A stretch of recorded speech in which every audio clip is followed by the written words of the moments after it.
T V ڈراموں کے معروف اداکار بلال عباس نے انکشاف کیا ہے کہ انہوں نے اپنے شوبز کیریئر کا آغاز فلمی دنیا سے بطور ہیرو کیا تھا، لیکن ان کی پہلی ہی فلم بری طرح فلاپ ہو گئی۔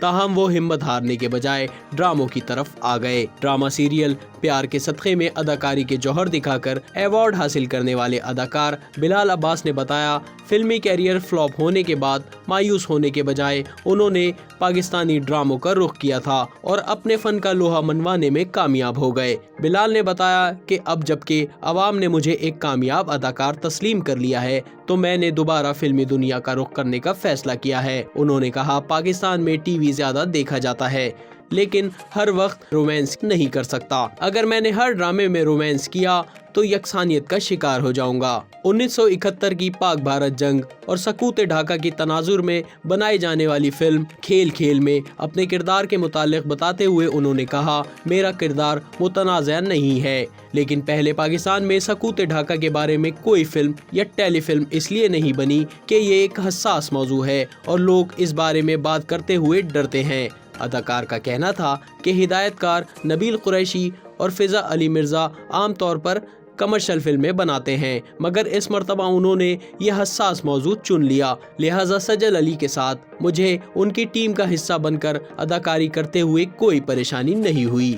1971 کے واقعات سے متعلق بلال نے خود بھی کچھ تحقیق کی تھی تاکہ وہ اپنے کردار کو بہتر طریقے سے نبھا سکے۔ بلال عباس کا کہنا تھا کہ وہ اپنے کردار سے کبھی مطمئن نہیں ہوتے، وہ اپنے مشہور کرداروں کو بھی بڑی کڑی نگاہ سے دیکھتے ہیں، اسی لیے اطمینان کا درجہ حاصل نہیں ہو پاتا۔ بلال کے مطابق انہوں نے ٹی وی ڈراموں میں فلم سے بھی زیادہ مشکل کردار ادا کیے ہیں۔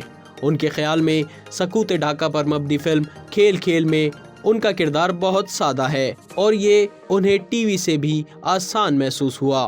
بلال نے بتایا، اس فلم کی عکس بندی کے دوران انہیں ہدایت کار کی جانب سے کافی آزادی تھی اور کردار کی مناسبت سے مختلف حالات میں اپنے طور پر بھی کام کیا ہے۔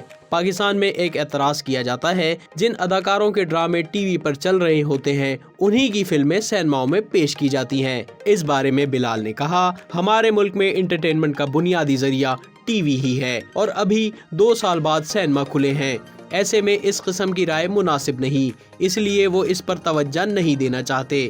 بلال عباس نے کہا، اس فلم سے انہیں اچھی امیدیں ہیں۔ بلال نے بتایا، سجل علی کے ساتھ یہ ان کا دوسرا پروجیکٹ ہے اور سجل علی پاکستان کی بہترین اداکاروں میں سے ایک ہیں۔ انہیں سجل کے ساتھ 5 سال بعد کام کرنے کا موقع ملا ہے، اس لیے لوگوں کی جانب سے پذیرائی بھی مل رہی ہے۔ یاد رہے، بلال عباس اور انگریزا، چیخ، ڈنک جیسے شہرائے آفاق ڈراموں میں اپنی اداکاری کو منوا چکے ہیں۔ YouTube پر گوگلی نیوز دیکھنے کے لیے youtube.com کی سرچ بار میں googly news T V type کریں۔ گوگلی نیوز کے پیج پر سرخ رنگ کے سبسکرپشن والے بٹن پر کلک کرنا نہ بھولیے۔ YouTube پیج پر اپلوڈ ہونے والی ویڈیوز سے باخبر رہنے کے لیے بیل آئیکن پر کلک کیجیے۔ آپ کو ہر نئی ویڈیو کے بارے میں نوٹیفیکیشن موصول ہو جائے گا۔